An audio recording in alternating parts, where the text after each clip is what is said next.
gagasan apa sih visi misi apa program strategis, tapi lebih kepada pragmatisme itu tadi. Pragmatisme berarti di istilahnya ya doi nih yang ya. Tapi kalau kan ada juga itu Bang Ilo. Bukan cuma uang saja yang menjadian, tapi mungkin janji-janji apakah dianukan ini terkait dengan jabatan yang akan jam panas. Iya, jabatan yang akan dijanjikan, kemudian angkatan posisi-posisi agar apakah tidak termasuk itu Bang Ilo? Janjian begitu. Ya, termasuk juga Bung Halil, misalnya anak matu terpilih, Idi matu mantaji RT kan, mantaji RW kan, kepala lingkungan. Karena kalau mereka mau menjanjikan untuk masuk di dalam staf, itu kan juga sudah agak sulit Bung Halil, karena ada aturan-aturan yang perangkat menjadi rambu-rambu, tidak seenak hati gitu, tiba-tiba diganti lagi staf desa karena lain kepala desanya atau tidak mendukung kemarin Bung Halil seperti itu. Jadi ya paling seperti itu.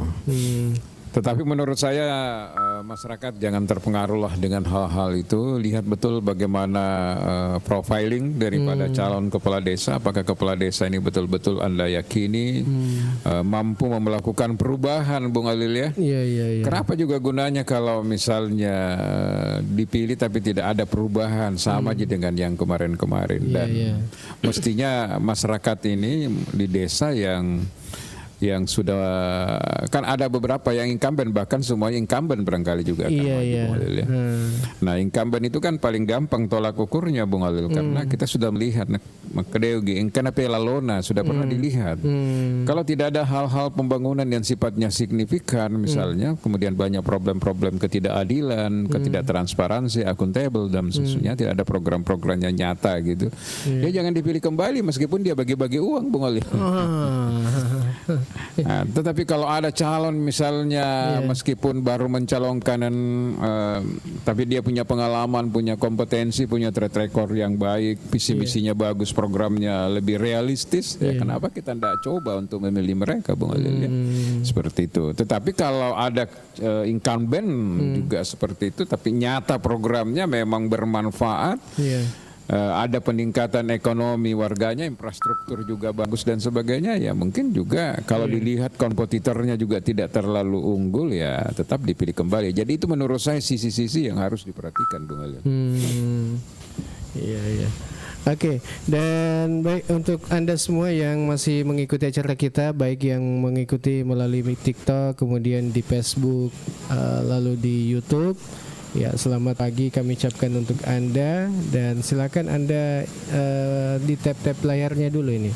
Kemudian dibagi-bagikan linknya ke teman-teman tak. Ya, mungkin ada informasi-informasi yang ingin disampaikan ke kami. Ya, yang hangat-hangat ya terkait dengan kepala desa ini, yang hangat-hangat karena di Desa Pancana di desa yang ada di 12 desa di Kabupaten Baru yang melaksanakan Pilkades ini tanggal 25 ini, hari ini kayaknya ada beberapa yang melaksanakan penyampaian atau pemaparan visi misi. Iya. Dan tentu ada yang ingin diinfo-infokan, boleh bergabung bersama kami. Iya.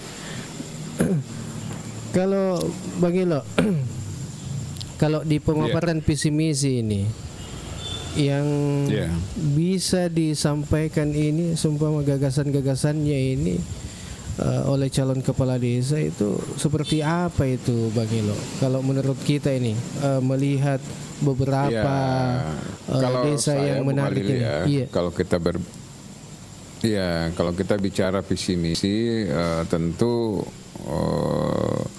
yang realistis. Jadi bukan bombastis, bukan kecap gitu, bukan ngecap gitu bahwa kalau saya terpilih saya akan bangun misalnya 5 km, 10 km jalan hot mix atau beton apa misalnya seperti itu. Itu kan tidak realistis dengan kondisi efisiensi anggaran seperti ini, di mana desa itu hanya memperoleh ADD kira-kira kurang lebih 300 juta sekarang Bung Adil ya. Nah, Jadi kalau saya visi misi itu adalah berangkat dari kearifan lokal, apa yang menjadi potensi yang ada di desa tersebut untuk digali dan dikembangkan, Bung Halil ya. Seperti itu. Jadi bagaimana program yang digagas ini, pertama realistis, kedua memang dibutuhkan berangkat dari hasil asesmen misalnya. Kita kan kalau calon kepala desa kan sudah tahu apa potensinya desa, apa permasalahannya misalnya. Oh, ada potensi di desa misalnya, kita ini daerah pesisir, maka yang harus diprioritaskan ke depan bagaimana melakukan pemberdayaan di sekitar masyarakat pesisir, karena di situ pasti ada nelayan, Bung Halil. Ada ibu-ibu nelayan, istri-istri daripada nelayan. Nah, apa kira-kira yang dibutuhkan nelayan? Ya Bung Halil, supaya ada pemberdayaan ekonomi kan seperti itu. Nah, apakah dia melalui bundesnya atau melakukan atau melalui hal yang lain? Yang pasti bahwa kita mulai dari program yang sesuai dengan sumber daya yang ada di daerah kita, tidak usah terlalu muluk-mulut ya, Bung Halil ya, seperti itu. Itu sebaiknya belum adil kalau menurut saya program yang akan digagas. Kan ini banyak juga yang menjanjikan, dijanjikan itu seperti tadi yang kita bilang, wah harus dijanji bilang, wah ini nanti jalannya di aspal lah, di apa, di beton lah. Tapi kan sekarang ini ya efisiensi. Apakah tidak ditahu ini apakah dikerja atau tidak? Ya, kalau sudah menjanji seperti itu menurut saya itu kan sudah tidak realistis, dan masyarakat mestinya sudah paham bahwa ini hanya apa ya, menjual manis-manis saja, istilahnya orang politik itu ngecap aja ini, Bung Halil ya.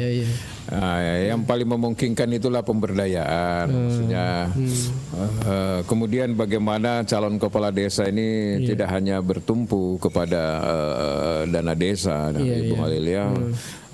Kepala desa juga ini adalah orang yang punya kemampuan kreativitas yang tinggi, punya inovasi, Bung Halil, mampu membangun koneksi dengan pihak-pihak lain dalam rangka untuk mensukseskan program-programnya.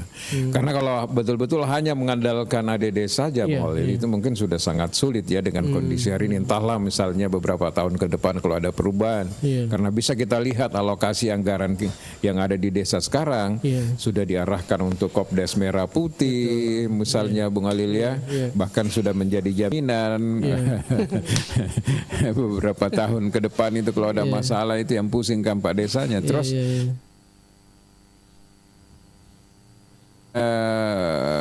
sosial dan sebagainya kan ada juga sudah digunakan oleh anggaran desa. Jadi menurut saya desa tidak bisa lagi berinovasi, berkreativitas tinggi kalau hanya mengandalkan dana desa. Jadi sekarang ini Pak Desa ini memang orang yang harus punya koneksi dan sebagainya.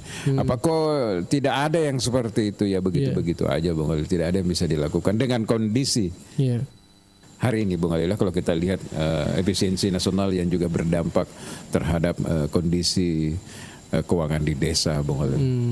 Karena mengingat sekarang itu dana desa yang dari pusat ini tidak seperti tahun lalu bahwa ada yang 1M untuk digelontorkan di desa, tapi tahun ini ya sekitar 300-an ada bahkan sampai 200-an saja, karena itu pun alokasinya sudah terbagi-bagi Bang Ilo, sudah untuk ini pada mereka untuk pemerintah desa ini hanya menyalurkan apa pada makada bagian langsung ya Pak pakai untuk jadi pada minako kepala desa sama dengan kayak kasir saja.